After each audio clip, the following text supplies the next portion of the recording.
असल में साधना नकारात्मक ही हो सकती, नेगेटिव ही हो सकती है। उपलब्धि पॉजिटिव होगी, विधायक होगी। जो मिलेगा वो वस्तुतः होगा, और जो हमें खोना है वो वही खोना है जो वस्तुतः नहीं है। अंधकार खोना है, प्रकाश पाना है। असत्य खोना है, सत्य पाना है। इससे एक बात और ख्याल में ले लेनी जरूरी है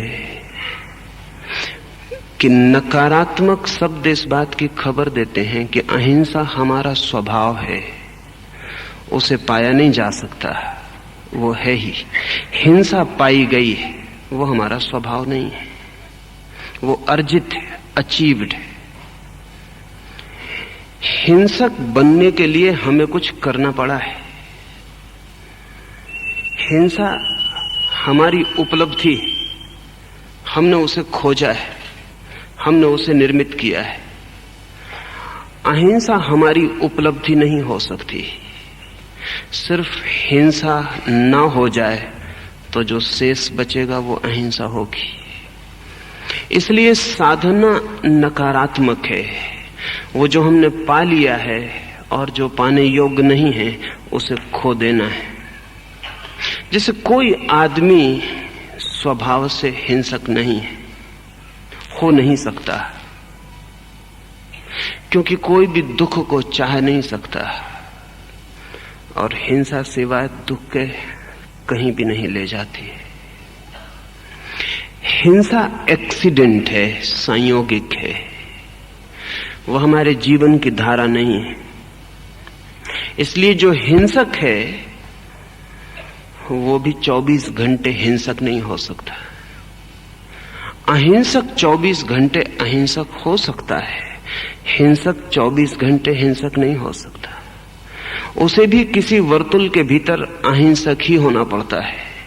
असल में अगर वो हिंसा भी करता है तो किन्हीं के साथ अहिंसक हो सके इसीलिए करता है। कोई आदमी 24 घंटे चोर नहीं हो सकता, और अगर कोई चोरी भी करता है तो इसीलिए कि कुछ समय वो बिना चोरी के हो सके। चोर का लक्ष्य भी अचोरी है और हिंसक का लक्ष्य भी अहिंसा है। और इसीलिए ये सारे शब्द नकारात्मक हैं।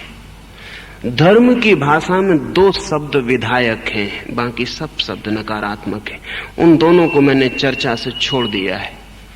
एक सत्य शब्द विधायक है, पॉजिटिव है, और एक ब्रह्मचर्य शब्द विधायक है, पॉजिटिव है। ये भी प्राथमिक रूप से ख्याल में ले लेना जरूरी है कि जो 5 शब्द मैंने चुने हैं, जिन्हें मैं पंच महाव्रत कह रहा हूं, वे नकारात्मक हैं। जब वे 5 छूट जाएंगे तो जो भीतर उपलब्ध होगा वो होगा सत्य, और जो बाहर उपलब्ध होगा वो होगा ब्रह्मचर्य। सत्य आत्मा बन जाएगी इन 5 के छूट जाने पर, और ब्रह्मचर्य आचरण बन जाएगा इन 5 के छूटने पर। वे 2 विधायक शब्द हैं। सत्य का अर्थ है जिसे हम भीतर जानेंगे, और ब्रह्मचर्य का अर्थ है जिसे हम बाहर जिएंगे। ब्रह्मचर्य का अर्थ है ब्रह्म जैसी चर्या, ईश्वर जैसा आचरण। ईश्वर जैसा आचरण उसी का हो सकता है जो ईश्वर जैसा हो जाए। सत्य का अर्थ है ईश्वर जैसे हो जाना। सत्य का अर्थ है ब्रह्म, और जो ईश्वर जैसा हो गया उसकी जो चर्या होगी वो ब्रह्मचर्य होगी, वो ब्रह्म जैसा आचरण होगा। ये 2 शब्द धर्म की भाषा में विधायक हैं, पॉजिटिव हैं, बाकी पूरे धर्म सा नकारात्मक है। इन 5 दिनों में इन 5 नकार पर विचार करना है। आज पहले नकार पर, अहिंसा। अगर ठीक से समझें तो अहिंसा पर कोई विचार नहीं हो सकता, सिर्फ हिंसा पर विचार हो सकता है, और हिंसा के न होने पर विचार हो सकता है। ध्यान रहे, अहिंसा का मतलब सिर्फ इतना ही है कि हिंसा का न होना, हिंसा की एब्सेंस, अनुपस्थिति, हिंसा का अभाव। इसे ऐसा समझें, अगर किसी चिकित्सक को पूछें कि स्वास्थ्य की परिभाषा क्या है, कैसे आप डेफिनेशन करते हैं स्वास्थ्य की?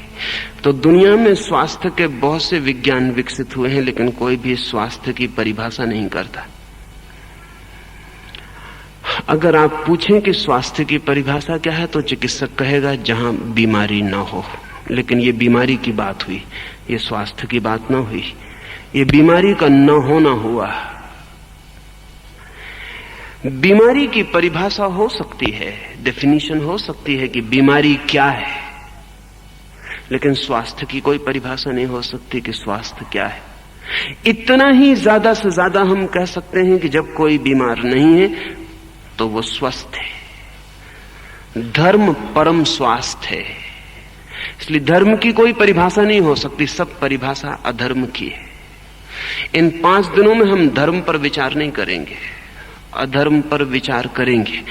विचार से, बोध से अधर्म छूट जाए तो जो निर्विचार में शेष रह जाता है उसका नाम धर्म है।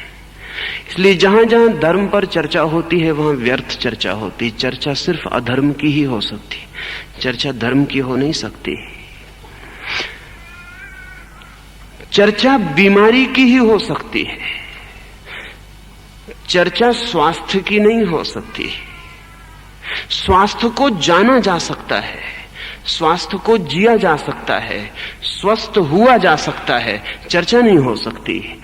धर्म को जाना जा सकता है, जिया जा सकता है, धर्म में हुआ जा सकता है, धर्म की चर्चा नहीं हो सकती। इसलिए सब धर्मशास्त्र वस्तुतः अधर्म की चर्चा करते हैं, धर्म की कोई चर्चा नहीं करता है।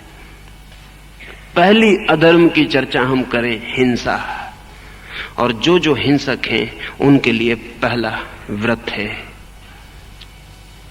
ये समझने जैसा मामला है कि आज हम जो विचार करेंगे वो ये मान के करेंगे कि हम हिंसक हैं। इसके अतिरिक्त उस चर्चा का कोई अर्थ नहीं है।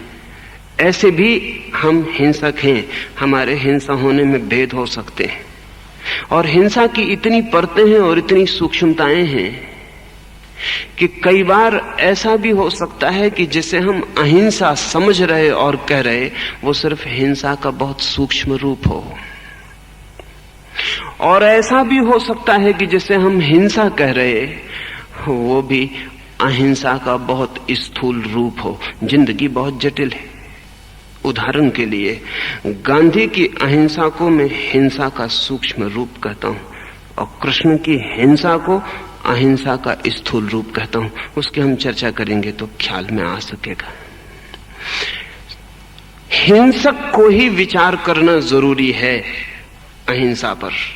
इसलिए ये भी प्रासंगिक है समझ लेना कि दुनिया में अहिंसा का विचार हिंसकों की जमात से आया। जैनों के 24 तीर्थंकर क्षत्रिय थे, वो जमात हिंसकों की थी। उनमें एक भी ब्राह्मण नहीं था, उनमें एक भी वैश्य नहीं था। बुद्ध क्षत्रिय थे। दुनिया में अहिंसा का विचार हिंसकों की जमात से आया है। दुनिया में अहिंसा का ख्याल जहां हिंसा घनी थी, सघन थी, वहां पैदा हुआ है। असल में हिंसकों को ही सोचने के लिए मजबूर होना पड़ा है अहिंसा के संबंध में। जो 24 घंटे हिंसा में रत थे उन्हीं को यह दिखाई पड़ा है कि यह हमारी बहुत अंतरात्मा नहीं है। असल में हाथ में तलवार हो, क्षत्रिय का मन हो तो बहुत देर न लगेगी ये देखने में कि हिंसा हमारी पीड़ा है, दुख है, वो हमारा जीवन नहीं है, वो हमारा आनंद नहीं है। आज का व्रत हिंसकों के लिए है, यद्यपि जो अपने को अहिंसक समझते हैं वो आज के व्रत पर विचार करते हुए मिलेंगे। मैं तो मानकर चलूंगा कि हम हिंसक इकट्ठे हुए हैं, और जब मैं हिंसा के बहुत से रूपों की आपसे बात करूंगा तो आप समझ पाएंगे कि आप किस रूप के हिंसक हैं। और अहिंसक होने की पहली शर्त है अपनी हिंसा को उसकी ठीक ठीक जगह पर पहचान लेना, क्योंकि जो व्यक्ति हिंसा को ठीक से पहचान ले वो हिंसक नहीं रह सकता है। हिंसक रहने की तरकीब, टेक्निक एक ही है कि हम अपनी हिंसा को अहिंसा समझे जाएं। इसलिए असत्य सत्य के वस्त्र पहन लेता है और हिंसा अहिंसा के वस्त्र पहन लेती है। वो धोखा पैदा होता है। सुनी है मैंने एक कथा, सीरियन कथा है कि सौंदर्य और कुरूप की देवियों को जब परमात्मा ने बनाया और वे पृथ्वी पर उतरी तो धूल धमास से भर गए होंगे उनके वस्त्र। एक झील के किनारे वस्त्र रख के वे स्नान करने झील में गई। स्वभावतः सौंदर्य की देवी को पता भी न था कि उसके वस्त्र बदले जा सकते हैं। असल में सौंदर्य को अपने वस्त्रों का पता ही नहीं होता है, सौंदर्य को अपनी देह का भी पता नहीं होता है।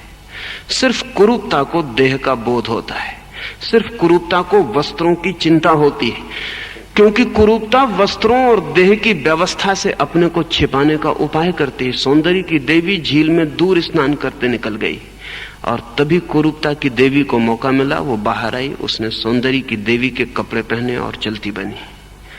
जब सौंदर्य की देवी बाहर आई तो बहुत हैरान हुई, उसके वस्त्र तो नहीं थे, वो नग्न खड़ी थी।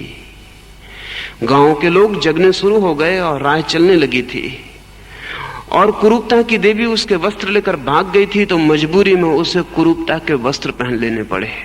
और कथा कहती है कि तब से वो कुरूपता की देवी का पीछा कर रही और खोज रही है, लेकिन अब तक मिलना नहीं हो पाया।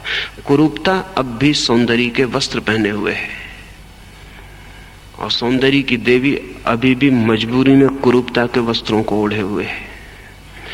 असल में असत्य को जब भी खड़ा होना हो तो उसे सत्य का चेहरा उधार लेना पड़ता है।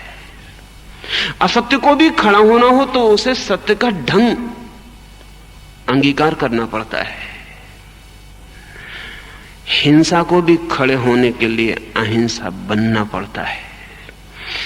इसलिए अहिंसा की दिशा में जो पहली बात जरूरी है वो हिंसा के चेहरे पहचान लेना जरूरी है, खासकर उसके अहिंसक चेहरे, नॉन वायलेंट फेसेस पहचान लेना बहुत जरूरी है।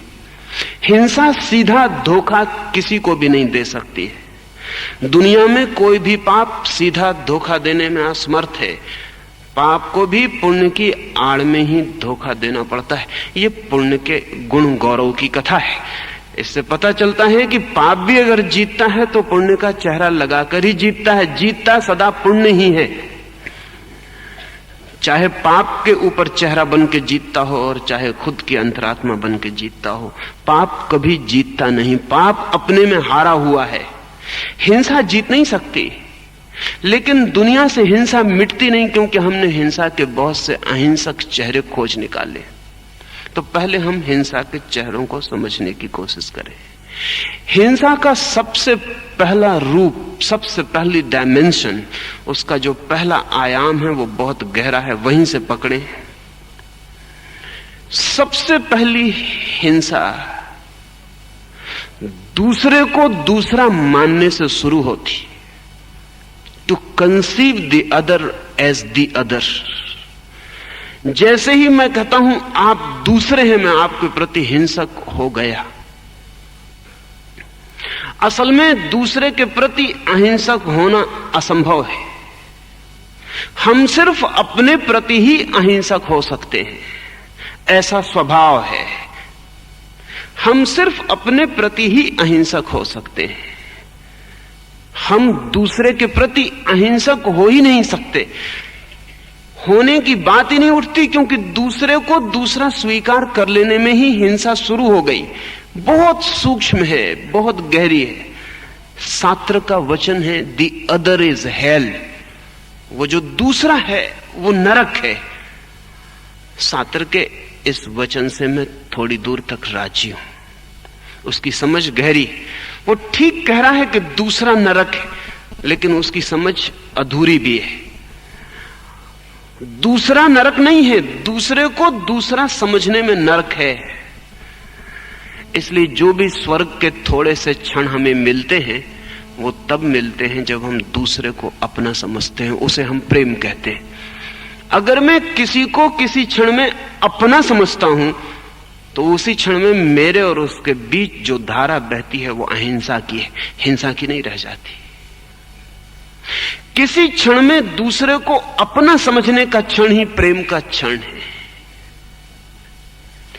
लेकिन जिसको हम अपना समझते हैं वो भी गहरे में दूसरा ही बना रहता है। किसी को अपना कहना भी सिर्फ इतनी बात की स्वीकृति है कि तुम हो तो दूसरे, लेकिन हम तुम्हें अपना मानते हैं। इसलिए जिसे हम प्रेम कहते हैं उसकी भी गहराई में हिंसा मौजूद रहती है। और इसलिए प्रेम की फ्लेम, वो जो प्रेम की ज्योति है, कभी कम कभी ज्यादा होती रहती है। कभी वो दूसरा हो जाता, कभी अपना हो जाता। 24 घंटे में ये कई बार बदलाहट होती। जब वो जरा दूर निकल जाता है और दूसरा दिखाई पड़ने लगता है, तब हिंसा बीच में आ जाती है। जब वो जरा करीब आ जाता है और अपना दिखाई पड़ने लगता है, तब हिंसा थोड़ी कम हो जाती। लेकिन जिसे हम अपना कहते हैं वो भी दूसरा है। पत्नी भी दूसरी है, चाहे कितनी ही अपनी हो। बेटा भी दूसरा है, चाहे कितना ही अपना हो। पति भी दूसरा है, चाहे कितना ही अपना हो। अपना कहने में भी दूसरे का भाव सदा मौजूद है। इसलिए प्रेम भी पूरी तरह अहिंसक नहीं हो पाता। प्रेम के अपनी हिंसा के ढंग हैं। प्रेम अपने ढंग से हिंसा करता है, प्रेमपूर्ण ढंग से हिंसा करता है। पत्नी पति को प्रेमपूर्ण ढंग से सताती है, पति पत्नी को प्रेमपूर्ण ढंग से सताता है, बाप बेटे को प्रेमपूर्ण ढंग से सताता है। और जब सताना प्रेमपूर्ण हो तो बड़ा सुरक्षित हो जाता है, फिर सताने में बड़ी सुविधा मिल जाती है, क्योंकि हिंसा ने अहिंसा का चेहरा ओढ़ लिया। शिक्षक विद्यार्थी को सताता है और कहता है तुम्हारे हित के लिए ही सता रहा हूं। जब हम किसी के हित के लिए सताते हैं तब सताना बड़ा आसान, गौरवान्वित, पुण्यकारी हो जाता है। इसलिए ध्यान रखना, दूसरे को सताने में हमारे चेहरे सदा साफ होते, अपनों को सताने में हमारे चेहरे कभी भी साफ नहीं होते। इसलिए दुनिया में जो बड़ी से बड़ी हिंसा चलती है वो दूसरे के साथ नहीं, वो अपनों के साथ चलती है। सच तो यह है कि किसी को भी शत्रु बनाने के पहले मित्र बनाना अनिवार्य शर्त है। किसी को मित्र बनाने के लिए शत्रु बनाना अनिवार्य शर्त नहीं, शर्त ही नहीं है। असल में शत्रु बनाने के लिए पहले मित्र बनाना जरूरी है। मित्र बनाए बिना शत्रु नहीं बनाया जा सकता। हाँ, मित्र बनाया जा सकता है बिना शत्रु बनाए, उसके लिए कोई शर्त नहीं है शत्रुता की। मित्रता सदा शत्रुता के पहले चलती है। अपनों के साथ जो हिंसा है वो अहिंसा का गहरे से गहरा चेहरा है। इसलिए जिस व्यक्ति को हिंसा के प्रति जागना हो, उसे पहले अपनों के प्रति जो हिंसा है उसके प्रति जागना होगा। लेकिन मैंने कहा कि किसी किसी क्षण में दूसरा अपना मालूम पड़ता है। बहुत निकट हो गए होते हैं हम। ये निकट होना, दूर होना बहुत तरल है, पूरे वक्त बदलता रहता है। इसलिए हम 24 घंटे प्रेम में नहीं होते किसी के साथ। प्रेम के सिर्फ क्षण होते हैं, प्रेम के घंटे नहीं होते, प्रेम के दिन नहीं होते, प्रेम के वर्ष नहीं होते, मोमेंट्स। लेकिन जब हम क्षणों से स्थायित्व का धोखा देते हैं तो हिंसा शुरू हो जाती है। अगर मैं किसी को प्रेम करता हूं तो ये एक क्षण की बात है, अगले क्षण भी करूंगा जरूरी नहीं, कर सकूंगा जरूरी नहीं। लेकिन अगर मैंने वायदा किया कि अगले क्षण भी प्रेम जारी रखूंगा, तो अगले क्षण जब हम दूर हट गए होंगे और हिंसा बीच में आ गई होगी, तब हिंसा प्रेम की शक्ल लेगी। इसलिए दुनिया में जितना अपनी बनाने वाली संस्थाएं हैं सब हिंसक हैं।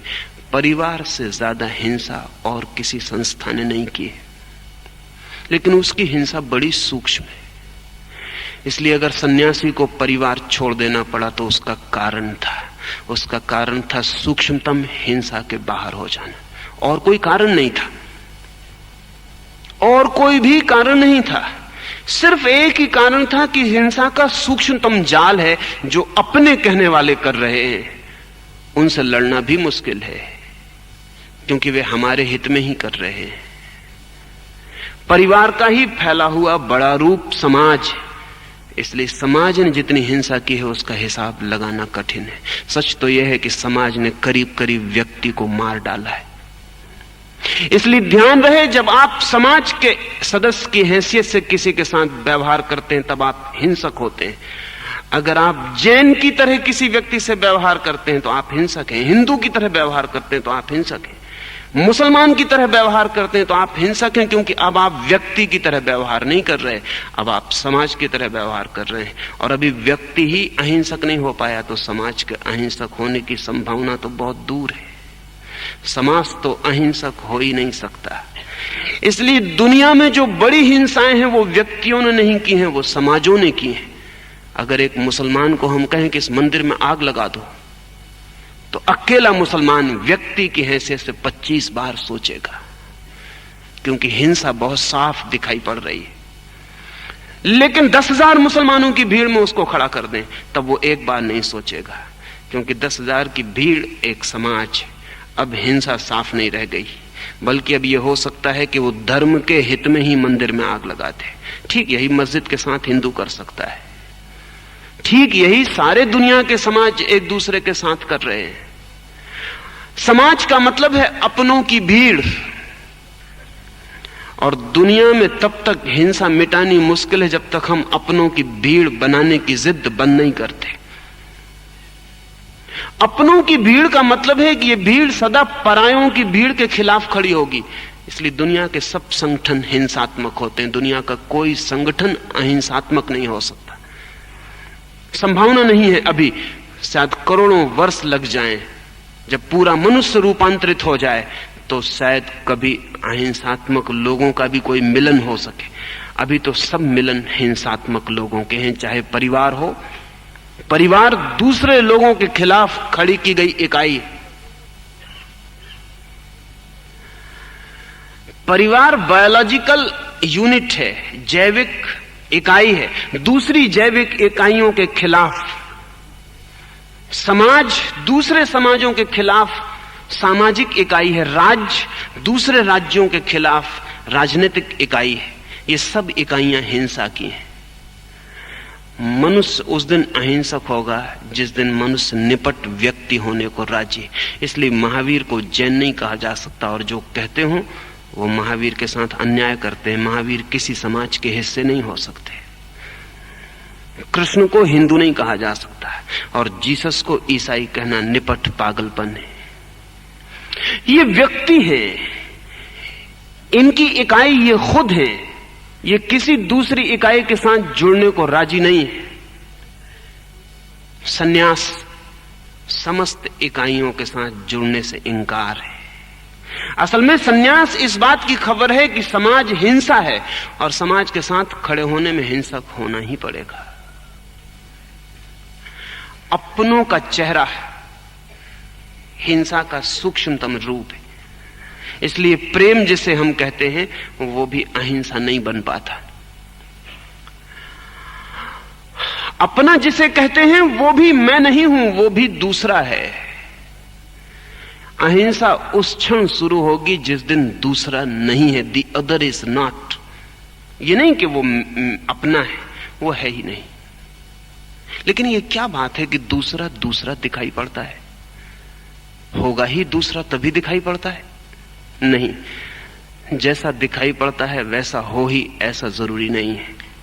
अंधेरे में रस्सी भी सांप दिखाई पड़ती है, रोशनी होने पर पता चलता है ऐसा नहीं है। खाली आंखों से देखने पर पत्थर ठोस दिखाई पड़ता है, विज्ञान की गहरी आंखों से देखने पर ठोसपन विदा हो जाता है। पत्थर सब्सटेंशियल नहीं रह जाता। असल में पत्थर पत्थर ही नहीं रह जाता, पत्थर मटेरियल ही नहीं रह जाता, पत्थर पदार्थ ही नहीं रह जाता, सिर्फ एनर्जी रह जाता है। नहीं, जैसा दिखाई पड़ता है वैसा ही नहीं है। जैसा दिखाई पड़ता है वो हमारे देखने की क्षमता की सूचना है सिर्फ। दूसरा है इसलिए दिखाई पड़ता है? नहीं, दूसरे के दिखाई पड़ने का कारण दूसरे का होना नहीं है। दूसरे का दिखाई पड़ने का कारण बहुत अद्भुत है और उसे समझ लेना जरूरी है। उसे बिना समझे हम हिंसा की गहराई को न समझ सकेंगे। दूसरा इसलिए दिखाई पड़ता है कि मैं अभी नहीं हूं। ये शायद ख्याल में नहीं आए एकदम से। मैं नहीं हूं, मुझे मेरा कोई पता नहीं है। इस मेरे न होने को, इस मेरे पता न होने को, इस मेरे आत्मा ज्ञान को मैंने दूसरे का ज्ञान बना लिया है। हम दूसरे को देख रहे हैं क्योंकि हम अपने को देखना नहीं जानते, और देखना तो पड़ेगा ही। देखने की दो संभावनाएं, या तो वो अदर डायरेक्टेड हो, दूसरे की तरफ हो तीर देखने का, या इनर डायरेक्टेड हो, अंतर की ओर तीर हो। इनर एरोड या अदर एरोड हो। दूसरे को देखें या अपने को देखें, ये देखने के दो विकल्प हैं, ये देखने के दो डायमेंशन हैं। चूंकि हम अपने को देख ही नहीं सकते, देख ही नहीं पाते, देखा ही नहीं, हम दूसरे को ही देखते रहते हैं। दूसरे का होना आत्म अज्ञान से पैदा होता है। असल में ध्यान के डायमेंशन है। एक युवक हॉकी के मैदान में खेल रहा है, पैर पे चोट लग गई, खून बह रहा है।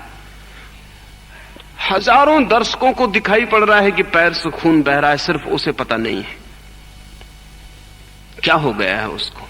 होश में नहीं है, होश में पूरा है, क्योंकि गेंद की जरा सी गति भी, छोटी सी गति भी उसे दिखाई पड़ रही है। बेहोश है? बेहोश बिल्कुल नहीं है, क्योंकि दूसरे खिलाड़ियों का जरा सा मूवमेंट, जरा सी हलचल उसकी आंख में है। बेहोश नहीं है क्योंकि खुद को पूरी तरह संतुलित करके वो दौड़ रहा है, लेकिन ये पैर से खून गिर रहा है, ये दिखाई क्यों नहीं पड़ रहा है, ये उसे पता क्यों नहीं चल रहा। उसकी सारी अटेंशन अदर डायरेक्टेड है। उसकी चेतना इस समय वन डायमेंशनल है, एक बाहर की दिशा में लगी है। वो खेल में व्यस्त है, वो इतने जोर से व्यस्त है कि चेतना का टुकड़ा भी नहीं बचा है जो भीतर की तरफ जा सके। सब बाहर चेतना बह रही। खेल बंद हो गया है, वो पैर पकड़ के बैठ गया और रो रहा है। वो कह रहा है कि बहुत चोट लग गई, मुझे पता क्यों नहीं चला। आधा घंटा वो कहां था? आधा घंटे भी वो था, लेकिन दूसरे पे केंद्रित था। अब लौट आया अपने पर। अब उसे पता चल रहा है कि पैर में चोट लग गई, दर्द है, पीड़ा है। अब उसका ध्यान अपने शरीर की तरफ गया, लेकिन गहरे में वो अभी भी अदर डायरेक्टेड है। अभी भी ध्यान उसका शरीर पर गया है, वो भी दूसरा ही है, वो भी बाहर ही है। अभी भी उसे पता चल रहा है कि पैर में दर्द हो रहा है। अभी भी उसे उसका पता नहीं चल रहा जिसे पता चल रहा है कि दर्द हो रहा है। अभी उसका उसे कोई पता नहीं है। अभी उसे उसका कोई पता नहीं है। अभी और भीतर की भी यात्रा संभव है। अभी बीच में खड़ा है। दूसरा बाहर है, मैं भीतर हूं, और दोनों के बीच में मेरा शरीर है। हमारी यात्रा या तो दूसरा या अपना शरीर, इनके बीच होती रहती है। हमारी चेतना या तो हम दूसरे को जानते हैं या अपने शरीर को जानते हैं, वो भी दूसरा है। असल में अपने शरीर का मतलब केवल इतना है कि हमारे और दूसरे के बीच संबंधों के जो तीर है, तट, जहां हमारी चेतना की नदी बहती रहती है, वो मेरा शरीर और आपका शरीर, इनके बीच बहती रहती है। आपसे भी मेरा मतलब आपसे नहीं है, क्योंकि जब मेरा मतलब मेरे शरीर से होता है तो आपसे मतलब सिर्फ आपके शरीर से होता है। न आपकी चेतना से मुझे कोई प्रयोजन नहीं, मुझे आपकी चेतना का कोई पता नहीं। जिसे अपनी चेतना का पता नहीं, उसे दूसरे की चेतना का पता हो भी कैसे सकता है। मुझे मेरे शरीर का पता है और आपके शरीर का पता है। अगर ठीक से कहें तो हिंसा दो शरीरों के बीच का संबंध है, रिलेशनशिप बिटवीन टू बॉडीज। और दो शरीरों के बीच अहिंसा का कोई संबंध नहीं हो सकता। शरीरों के बीच संबंध सदा हिंसा का होगा।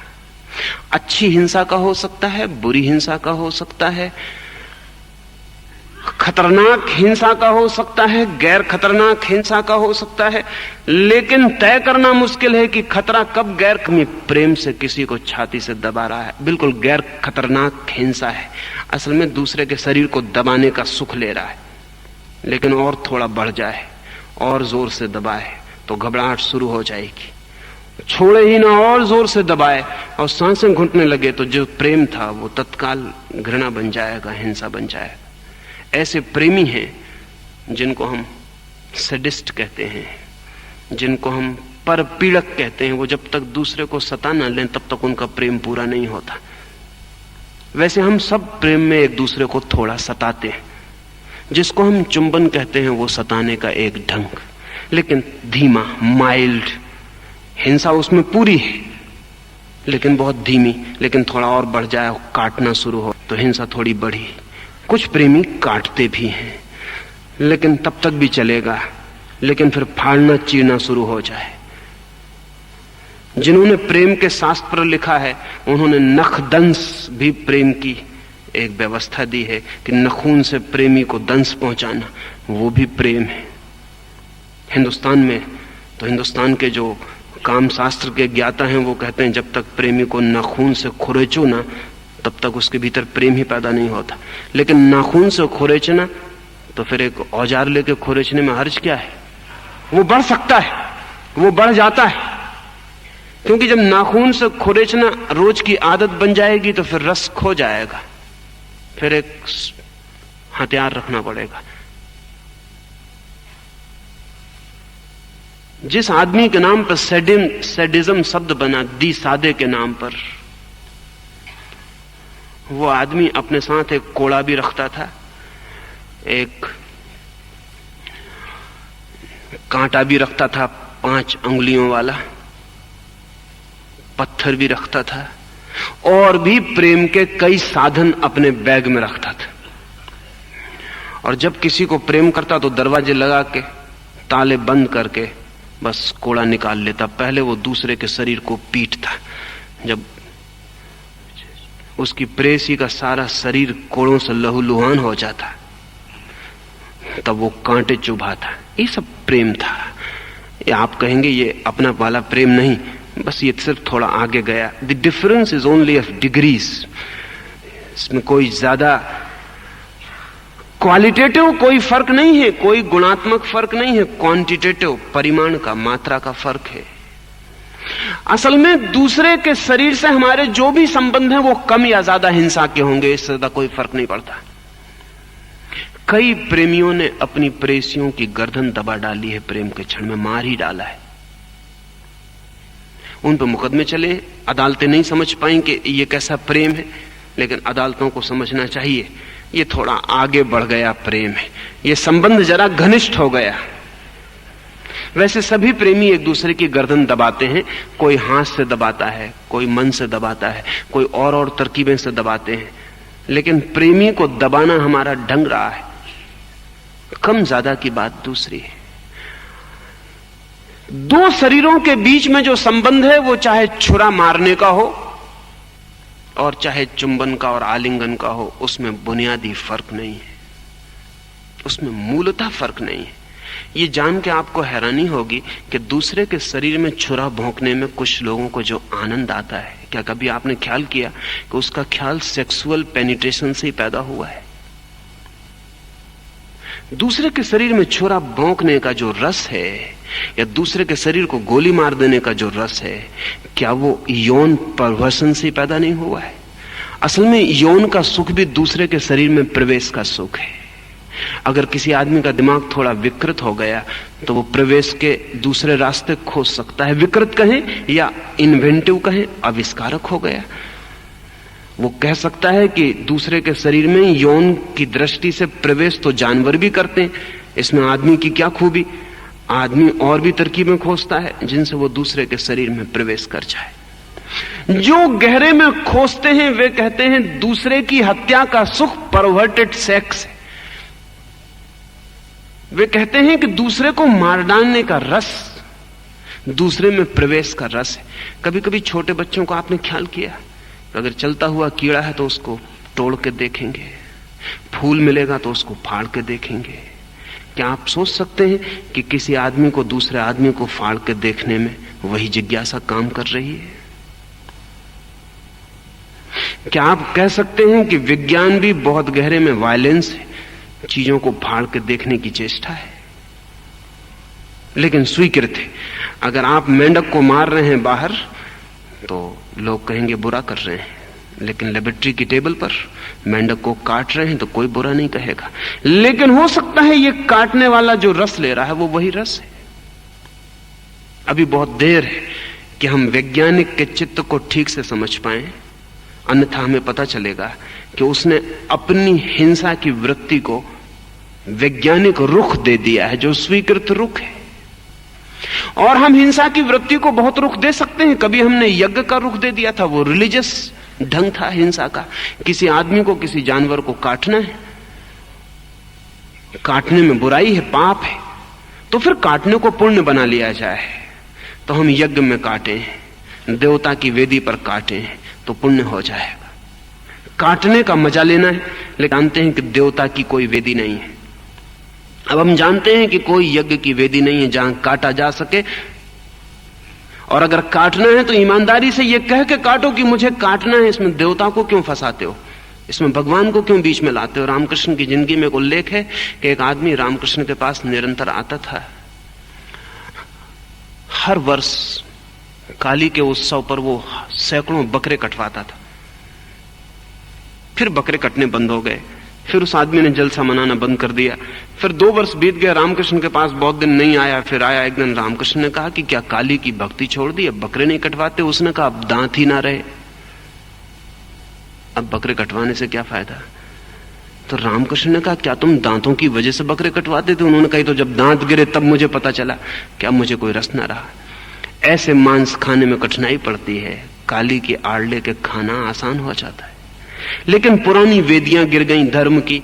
अब का धर्म विज्ञान है, इसलिए विज्ञान की वेदी पर अब हिंसा चलती है, बहुत तरह की हिंसा चलती है। विज्ञान 1000 तरह के टार्चर के उपाय कर लेता है, लेकिन कोई इंकार हम नहीं करेंगे। इसी तरह कभी हमने धर्म की वेदी पर इंकार नहीं किया था, क्योंकि उस समय धर्म की वेदी स्वीकृत थी, अब विज्ञान की वेदी स्वीकृत है। अगर एक विज्ञान की प्रयोगशाला में जाएं तो बहुत हैरान हो जाएंगे, कितने चूहे मारे जा रहे हैं, कितने मेंढक काटे जा रहे हैं, कितने जानवर उल्टे सीधे लटकाए गए हैं, कितने जानवर बेहोश डाले गए हैं, कितने जानवरों की चीरफाड़ की जा रही है, वो सब चल रहा है।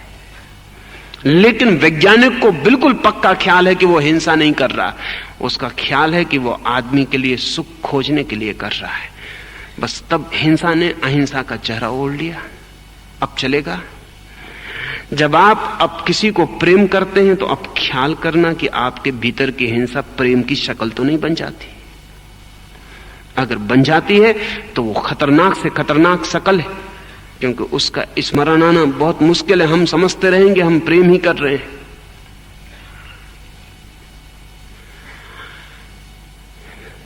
दूसरा तब तक दूसरा है जब तक मुझे मेरा पता नहीं है। इसे मैं हिंसा की बुनियाद कहता हूं। हिंसा का अर्थ है दी अदर ओरिएंटेड कॉन्शसनेस, दूसरे से उत्पन्न हो रही चेतना, स्वयं से उत्पन्न हो रही चेतना अहिंसा बन जाती, दूसरे से उत्पन्न हो रही चेतना हिंसा बन जाती। लेकिन हमें दूसरे का ही पता है। हम जब भी देखते हैं दूसरे को देखते हैं, और अगर कभी हम अपने संबंध को भी सोचते हैं, अपने बाबत भी सोचते हैं, तो हमेशा वाया दी अदर, वो दूसरे हमारे बाबत क्या सोचते हैं उसी तरह सोचते हैं। अगर मेरी अपनी भी कोई शक्ल है तो वो आपके द्वारा दी गई शक्ल है। इसलिए मैं सदा डरा रहूंगा कि कहीं आपके मन में मेरे प्रति बुरा ख्याल ना आ जाए, अन्यथा मेरी शक्ल बिगड़ जाएगी, क्योंकि मेरी अपनी तो कोई शक्ल नहीं है। अखबारों की कटिंग काट के मैंने अपना चेहरा बनाया है, आपकी बातें सुन के, आपके ओपिनियन इकट्ठे करके मैंने अपनी प्रतिमा बनाई है। अगर उसमें से एक पीछे खिसक जाता है, कोई भक्त गाली देने लगता है, कोई अनुयायी दुश्मन हो जाता है, कोई मित्र साथ नहीं देता, कोई बेटा बाप को इंकार करने लगता है, तो बाप की प्रतिमा गिरने लगती, गुरु की प्रतिमा गिरने लगती, वो घबराने लगता है कि मरा, क्योंकि मेरी तो अपनी कोई शक्ल नहीं है, मेरी अपनी कोई प्रतिमा नहीं। इन्हीं सब ने मुझे एक प्रतिमा दी थी। बाप को अपने बाप होने का पता नहीं है, किसी के बेटा होने भर का पता है। उसके बेटा होने की वजह से वो बाप है। अगर वो बेटा बेटा होने से इंकार करने लगे तो बाप का बाप होना मुश्किल में पड़ गया है। पति को पति होने का कोई पता नहीं है, वो पत्नी के संदर्भ में पति है। अगर पत्नी जरा ही स्वतंत्रता लेने लगे तो उसका पति होना गड़बड़ हो गया। हम सब दूसरों के ऊपर निर्भर हैं। वो जो दूसरे पे निर्भर है वो निरंतर दूसरे को देखता रहेगा। सपने में भी हम दूसरे को देखते हैं, जागने में भी दूसरे को देखते हैं, ध्यान के लिए बैठे तो भी दूसरे का ध्यान करते हैं। अगर ध्यान को भी बैठेंगे तो महावीर का ध्यान करेंगे, बुद्ध का ध्यान करेंगे, कृष्ण का ध्यान करेंगे, वहां भी दी अदर मौजूद है। जिस ध्यान में दूसरा मौजूद है वो हिंसात्मक ध्यान है। जिस ध्यान में आप ही रह गए सिर्फ, वो शायद आपको अहिंसा में ले जाए। दूसरा है इसलिए नहीं दिखाई पड़ रहा, हम नहीं दिखाई पड़ रहे तो हमारी चेतना दूसरे पर केंद्रित हो गई है। जिस दिन मैं दिखाई पड़ूंगा मुझे, उस दिन आप दूसरे की तरह दिखाई पड़ने बंद हो जाएंगे। इसलिए महावीर जब चींटी से बच के चल रहे हैं तो आप इस भ्रांति में मत रहना कि आप भी जब चींटी से बच के चलते हैं तो वही कारण है जो महावीर का कारण है। आप जब चींटी से बच के चलते हैं तो चींटी से बच के चल रहे हैं, और महावीर जब चींटी से बच के चलते हैं तो अपने पर ही पैर न पड़ जाए इसलिए बच के चल रहे हैं। इन दोनों में बुनियादी फर्क, महावीर का बचना अहिंसा, आपका बचना हिंसा ही है। दूसरा मौजूद है, चींटी न मर जाए, और चींटी न मर जाए इसकी चिंता आपको क्यों है? इसकी चिंता सिर्फ इसलिए है कि कहीं चींटी के मरने से पाप न लग जाए। वो अदर ओरिएंटेड कॉन्शियसनेस, कि कहीं चींटी के मरने से पाप न लग जाए, कहीं चींटी के मरने से नरक न जाना पड़े, कहीं चींटी के मरने से पुण्य न छिड़ जाए, कहीं चींटी के मरने से स्वर्ग न खो जाए। चींटी से कोई प्रयोजन नहीं है, प्रयोजन सदा अपने से है, लेकिन चींटी पर ओरिएंटेड है, दिमाग चींटी पर केंद्रित है, चींटी से बच रहे हैं। नहीं, आपको ऐसा नहीं लगता जैसा महावीर को लगता है। महावीर का चींटी से बचना बहुत भिन्न, वो चींटी से बचना ही नहीं है। अगर महावीर से हम पूछें कि क्यों बच रहे हैं तो वो कहेंगे अपने पर ही पैर कैसे रखा जा सकता है। नहीं, ये बचना नहीं है, असल में अपने पर पैर रखना असंभव है। रामकृष्ण एक दिन गंगा पार कर रहे हैं, बैठे हैं नाव में, अचानक चिल्लाने लगे हैं जोर से कि मत मारो मत मारो, क्यों मुझे मारते हो? पास आसपास बैठे लोग, कोई भी उनको मार नहीं रहा है, सब भक्त हैं, उनके पैर छूते हैं, पैर दबाते हैं, उनको कोई मारता तो नहीं। सब कहने लगे आप क्या कह रहे हैं, कौन आपको मार रहा है? और रामकृष्ण चिल्लाया जा रहा है। उन्होंने पीठ उगाड़ दी, पीठ पर देखे तो कोड़े के निशान है, खून झलक आया है।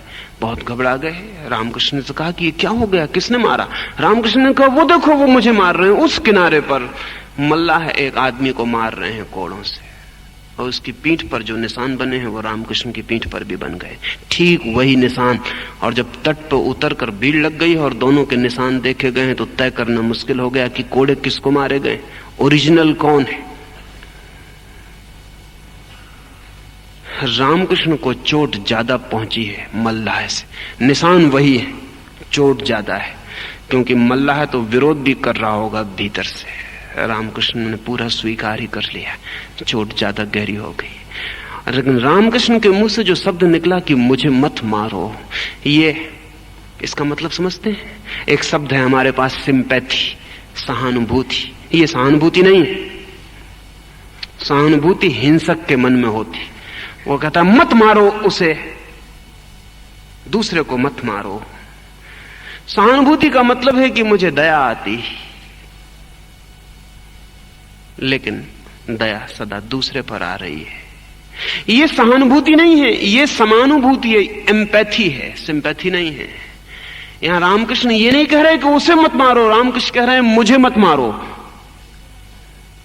यहां दूसरा गिर गया। असल में दूसरे से जो हमारा फासला है वो शरीर का ही फासला है, चेतना का कोई फासला नहीं। चेतना के तल पर दो नहीं है।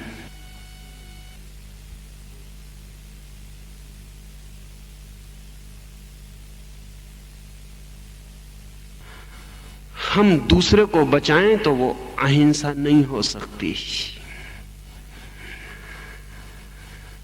हम दूसरे को बचाएं तो वो भी हिंसा ही है। जिस दिन हम ही रह जाते हैं और बचने को कोई भी नहीं रह जाता, उस दिन अहिंसा फलित होती। इसलिए अहिंसा के बाबत गहरी इस हिंसा को समझ लेना जरूरी है कि वो जो दूसरा है उससे छुटकारा कैसे होगा। वो शास्त्र ठीक कहता है कि दी अदर इज हेल, पर ज्यादा अच्छा होगा कि शास्त्र के वचन में थोड़ा फर्क कर दिया जाए। The other is not hello, the otherness is hello. दूसरा नहीं है नरक, दूसरापन। दूसरापन गिर जाए तो दूसरा भी दूसरा नहीं है। महावीर की अहिंसा को नहीं समझा जा सका क्योंकि हम हिंसकों ने महावीर की अहिंसा को हिंसा की शब्दावली दे दी। हमने कहा दूसरे को दुख मत दो, लेकिन ध्यान रहे जब तक दूसरा है तब तक दुख जारी रहेगा। चाहे उसकी छाती में छुरा भोंको और चाहे उसे दूसरे की नजर से छुरा भोंको, उससे कोई फर्क नहीं पड़ता।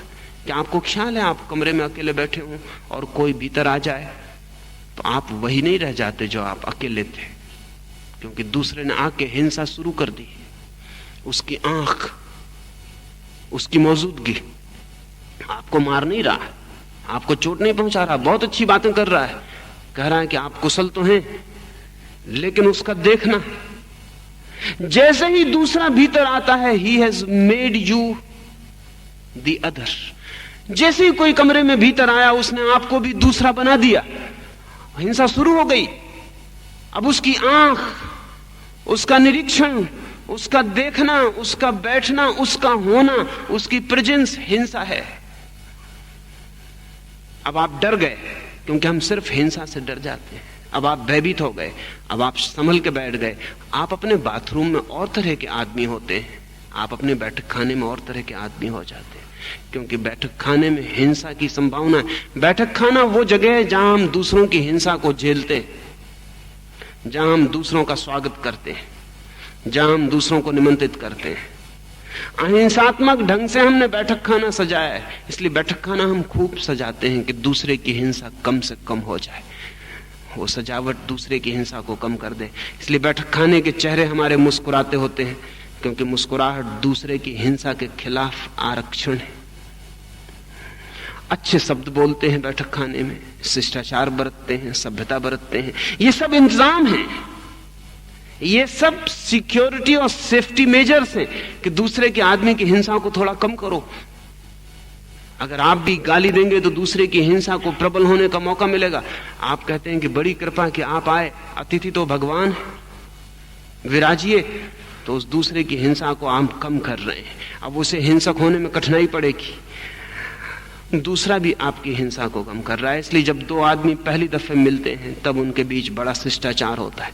3-4 घंटे के बाद शिष्टाचार गिर जाता है, 3-4 दिन के बाद समाप्त हो जाता है, 3-4 महीने के बाद वो एक दूसरे को गालियां देने लगते हैं, हालांकि कहते हैं प्रेम में दे रहे हैं, दोस्ती में दे रहे हैं। पहले मिलते हैं तो कहते हैं आप, 2-3 महीने के बाद मिलिए तो कहते हैं तू। सोचते हैं असल बात क्या हो गई 3 महीने में। असल में अब दोनों की हिंसा सेटल्ड, व्यवस्थित हो गई है। अब इतनी ज्यादा सुरक्षा का इंतजाम करना जरूरी नहीं है। दूसरे की मौजूदगी भी हिंसा बन जाती है, आपके लिए ही नहीं, आपकी मौजूदगी भी दूसरे के लिए हिंसा बन जाती है। महावीर की जिंदगी में एक बहुत अद्भुत घटना है। महावीर संन्यास लेना चाहते थे, तो उन्होंने अपनी मां को कहा कि मैं जाऊं संन्यास ले लूं। उनकी मां ने कहा कि मेरे सामने दोबारा ये बात मत करना, जब तक मैं जिंदा हूं तब तक संन्यास नहीं ले सकते, मुझ पे बड़ा दुख पड़ जाएगा। महावीर लौट गए। मां ने न सोचा होगा, क्योंकि आमतौर से सन्यासी इतने अहिंसक नहीं होते कि इतने जल्दी लौट जाएं। अगर हिंसक वृत्ति होती महावीर की तो और जिद पकड़ जाते, कहते कि नहीं लेके ही रहूंगा, ये संसार तो सब माया मोह है, कौन अपना कौन पराया, ये सब तो झूठ है, सन्यास लेके रहूंगा, तुम रोकने वाली कौन हो, बंधन कैसा। नहीं, महावीर चुपचाप लौट गए। मां भी हैरान हुई होगी, क्योंकि ऐसा सन्यासी जो एक दफे कहे कि सन्यास लेना चाहता हूं और मां कह दे, पिता कह दे, पत्नी कह दे कि नहीं मुझे बहुत दुख होगा और लौट जाए, ऐसा आदमी कभी सन्यासी हो सकता? कभी नहीं हो सकता, होने की जरूरत भी नहीं है। ऐसा आदमी सन्यासी है। मां मर गई, पिता मर गए, मरघट से लौट रहे हैं महावीर।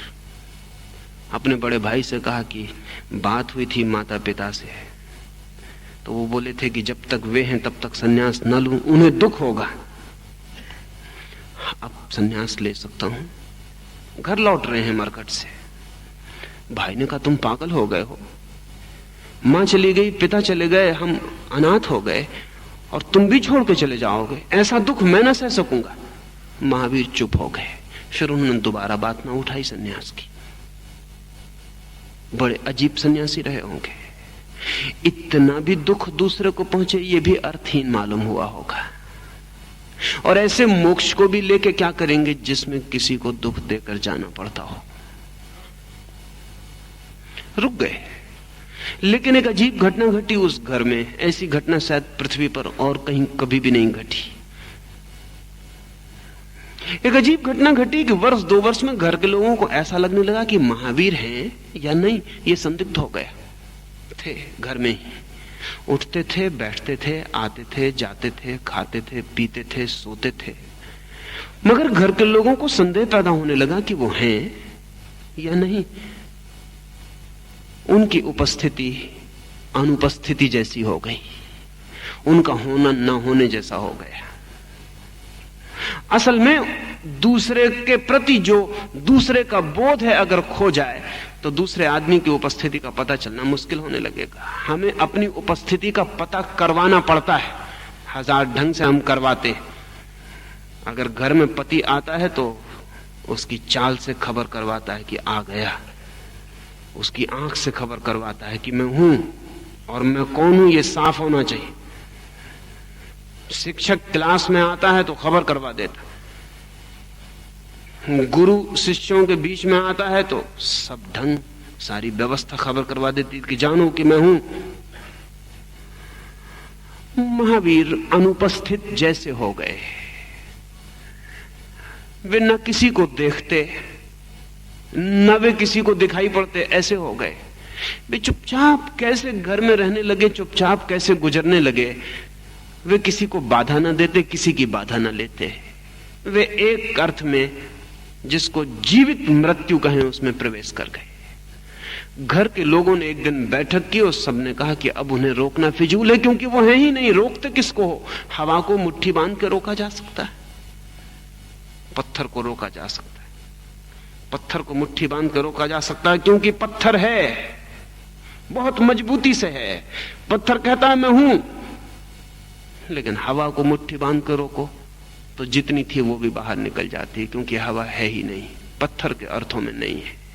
हवा नहीं कहती, इसलिए हवा को फेंक के मारा नहीं जा सकता किसी को, पत्थर को फेंक के मारा जा सकता है। हवा का अस्तित्व बहुत नॉन वायलेंट है, पत्थर का अस्तित्व बहुत वायलेंट है। महावीर हवा की तरह हो गए। तो घर के लोगों ने कहा अब बेकार हम मुट्ठी बांध रहे हैं, वो आदमी जा चुका, और जितनी हमारी मुट्ठी बनती उतना वो आदमी बाहर होता चला जा रहा, हम न रोके। अब वो है ही नहीं, अब रोकना फिजूली है। रोकना भी तभी तक उचित है जब तक कोई रुकता हो या ना रुकता हो। दो में से कुछ भी करता हो तो रोकने का अर्थ है। अब तो वो आदमी है ही नहीं। तो घर के लोगों ने महावीर से कहा कि अब आप जाना चाहें तो जा सकते हैं, पर उन्होंने कहा अब तो बहुत देर हो गई, मैं तो जा चुका हूं, अब मैं यहां नहीं हूं। हिंसा का पहला गहरा चोट इन 2 बातों से ख्याल में ले लेनी चाहिए। क्या दूसरा है? जब तक दूसरा है तब तक हिंसा जारी रहेगी, और दूसरे के कारण आप एक झूठा मैं, एक झूठा अहंकार पैदा करेंगे जो आप नहीं है। लेकिन दूसरों से काम चलाने के लिए पैदा करना पड़ेगा। अहंकार काम चलाऊ अस्तित्व है। हमें अपना कोई पता नहीं है कि मैं कौन हूं, लेकिन हम कहते हैं कि मैं हूं। जिसे यह भी पता नहीं है कि मैं कौन हूं वो भी कहे कि मैं हूं, ये जरा जाती है। क्योंकि होने का दावा तभी किया जा सकता है जब कौन होने का पता हो। मुझे पता नहीं कि मैं कौन हूं, लेकिन मैं कहता हूं मैं हूं। ये मेरा मैं कहां से आया है, ये कहां से पैदा हुआ? अगर ये मेरे ज्ञान से पैदा हुआ है मैं, तब तो बड़े मजे की बात है, क्योंकि जिन्होंने भी स्वयं को जाना उन्होंने मैं कहना बंद कर दिया। जिन्होंने स्वयं को पाया उन्होंने कहा हम तो नहीं। जिन्होंने स्वयं को पाया उन्होंने स्वयं को खो दिया। जिन्होंने स्वयं को नहीं पाया वो कहते हैं मैं हूं। ये मैं कहां से आया है? ये आपके भीतर से नहीं आया, इसे कहना चाहिए सोशल बाय प्रोडक्ट है।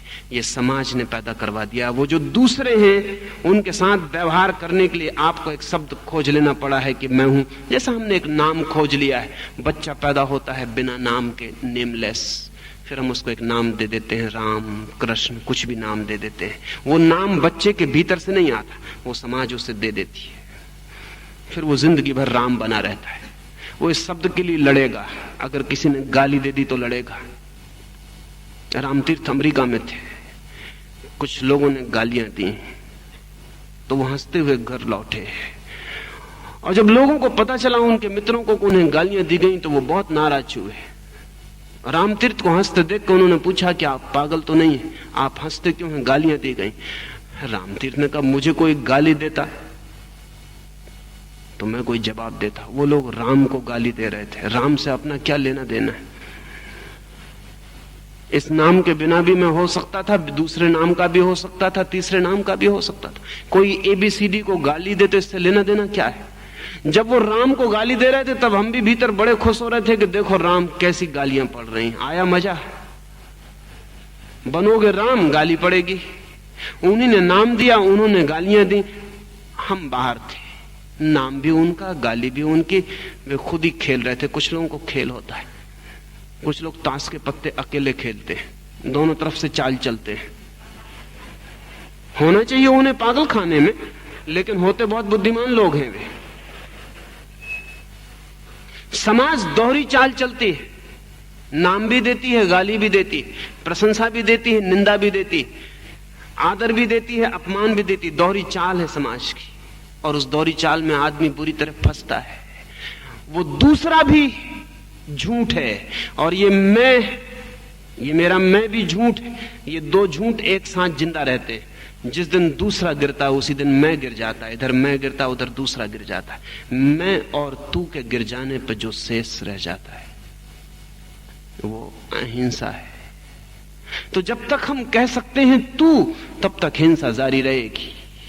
जब तक हम कह सकते हैं मैं ये नहीं कह रहा हूं कि आप मैं शब्द का उपयोग ना करेंगे, मैं शब्द का उपयोग करना ही पड़ेगा, महावीर भी करते हैं, लेकिन तब वो शब्द है, लिंग्विस्टिक ट्रिक, तब वो भाषा का खेल है, तब वो अस्तित्व नहीं है।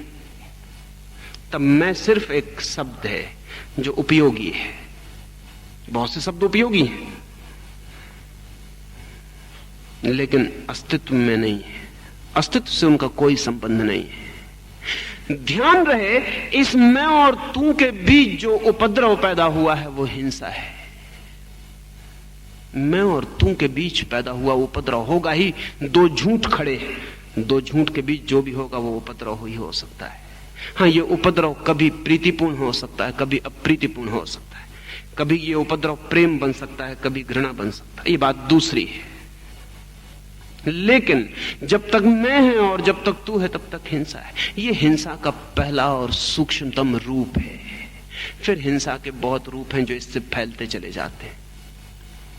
उनको तो ऐसे ही गिना दूं, क्योंकि अगर ओरिजिनल सोर्स हमारे ख्याल में आ जाए फिर तो अनंत हिंसाएं हैं,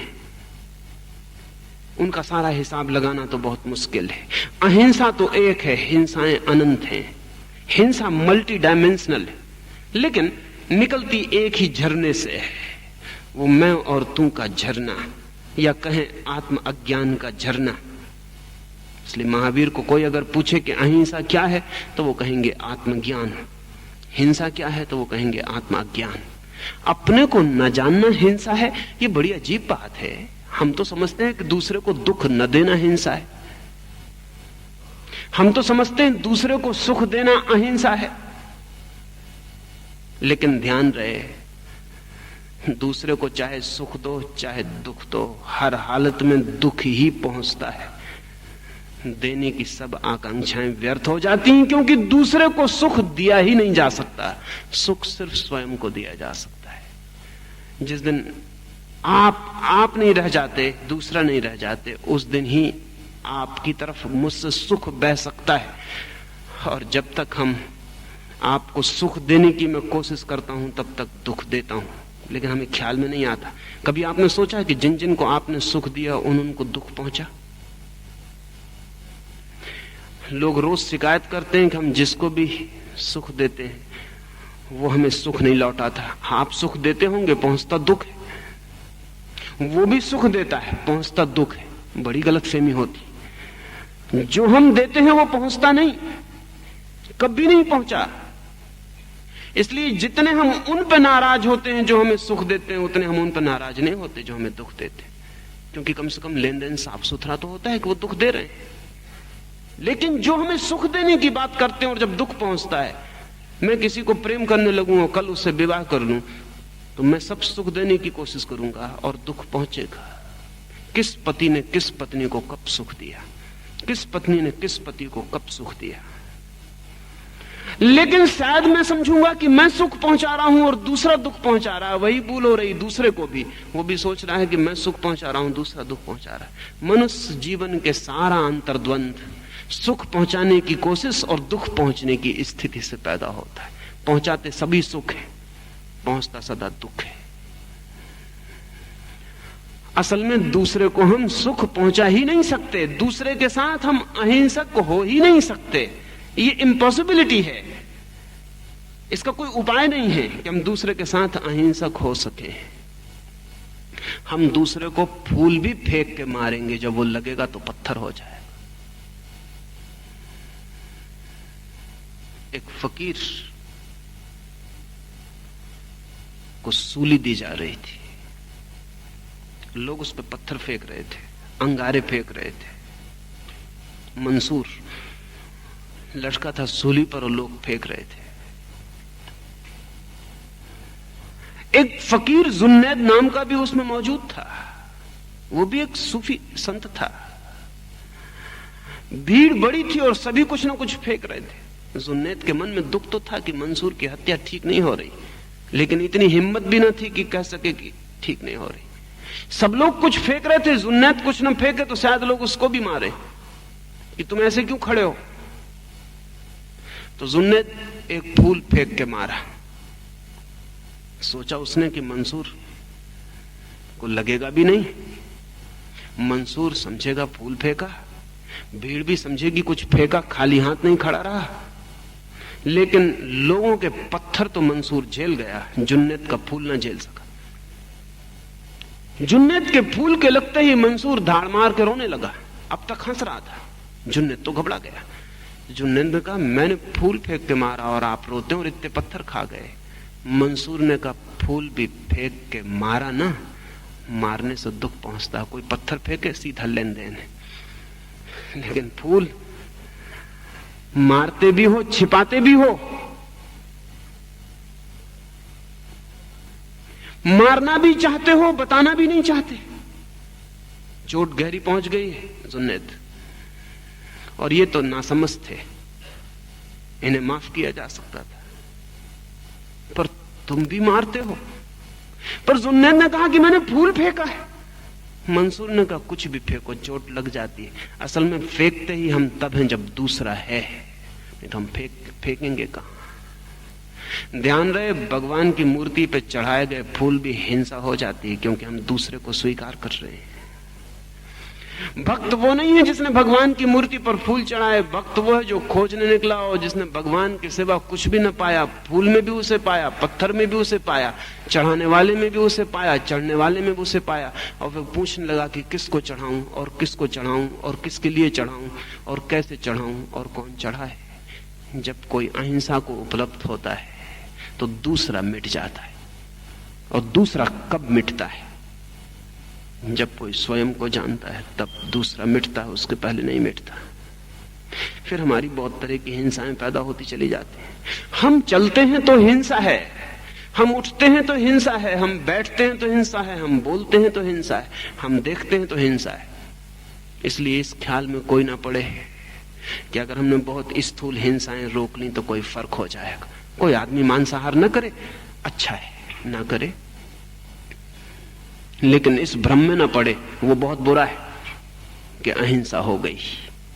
इतना ही कहे कि थोड़ी सी हिंसा रुकी, लेकिन ध्यान रहे ये हिंसा किसी दूसरी जगह से निकलना शुरू ना हो जाए। ये निकलेगी, ये मार्ग खोजेगी, क्योंकि हिंसा मिटी नहीं है, वो मिट नहीं सकती, इस भांति नहीं मिट सकती। अगर मांस खाना छोड़ दिया है तो अक्सर आप देखेंगे कि मांसाहारी जितना भला आदमी मालूम पड़ेगा, गैर मांसाहारी उतना भला आदमी नहीं मालूम पड़ेगा। ये बड़ी अजीब सी बात, बड़ी दुखद लेकिन है। साधारणतः जो शराब पी लेता है, सिगरेट पी लेता है, होटल में खाना खा लेता है, वो थोड़ा थोड़ा सा विनम्र आदमी मालूम पड़ेगा, जो सिगरेट नहीं पीता, मांस नहीं खाता, होटल में नहीं खाता, ऐसा जीता है, ऐसा नहीं जीता, वो अविनम्र और कठोर होता चला जाएगा। जो हिंसा उसकी निकलती है वो इकट्ठी होकर उसके भीतर संग्रहित होनी शुरू हो जाएगी। इसलिए आमतौर से जिनको हम अच्छे आदमी कहते हैं वो अच्छे सिद्ध नहीं होते। दुर्घटना है ये। बुरा आदमी कई बार बहुत अच्छा सिद्ध होता है और अच्छे आदमी अक्सर बुरे सिद्ध होते हैं। अच्छे आदमी के साथ दोस्ती तो मुश्किल ही है, बुरे आदमी के साथ ही दोस्ती हो सकती है। अगर दोस्ती के लिए भी थोड़ा सा विनम्र दिल चाहिए, अच्छे आदमी के पास वो नहीं रह जाता। इसलिए महात्माओं से दोस्ती बहुत मुश्किल है। दो महात्माओं की भी मुश्किल है, औरों की तो मुश्किल ही है। आप महात्मा के अनुयायी हो सकते हैं या दुश्मन हो सकते हैं, दोस्त नहीं हो सकते। अच्छे आदमी के पास दोस्ती खो जाती, कठोर हो जाता है, हाथ फैलाता है जो दोस्ती के लिए वो खत्म हो जाता है। अक्सर जो समाज जिसको हम कहें कि सहज जीते हैं, बुरे भले का बहुत फर्क नहीं करते, वहां बड़ी मात्रा में भले लोग मिल जाते हैं। जो समाज असहज जीते हैं, बुरे भले का बहुत फर्क करते हैं, वहां अच्छा आदमी खोजना मुश्किल हो जाता है, क्योंकि बुराई बाहर से तो रुक जाती है और भीतर इकट्ठी हो जाती है। इसलिए अक्सर ऐसा हुआ है कि ऋषि मुनियों से ज्यादा क्रोधी आदमी को खोजना कठिन हो जाता है। दुर्वासा ऋषि मुनि में ही पैदा हो सकते, कहीं और नहीं पैदा हो सकते। इधर मैं निरंतर सोचता रहा तो मेरे ख्याल में आया कि अगर हिटलर थोड़ी सिगरेट पीता, थोड़ा मांस खा लेता, थोड़ा बेवक्त जग जाता, थोड़ा जाग के कहीं नृत्य गृह में नाच कर लेता, तो शायद दुनिया में करोड़ों आदमी मरने से बच सकते थे। लेकिन हिटलर सिगरेट नहीं पीता, मांस नहीं खाता, चाय नहीं पीता, पक्का शाकाहारी, प्यूरिटन, शुद्धतावादी, नियम से सोता, नियम से उठता, ब्रह्म मुहूर्त में, सख्त नीतिवादी आदमी है,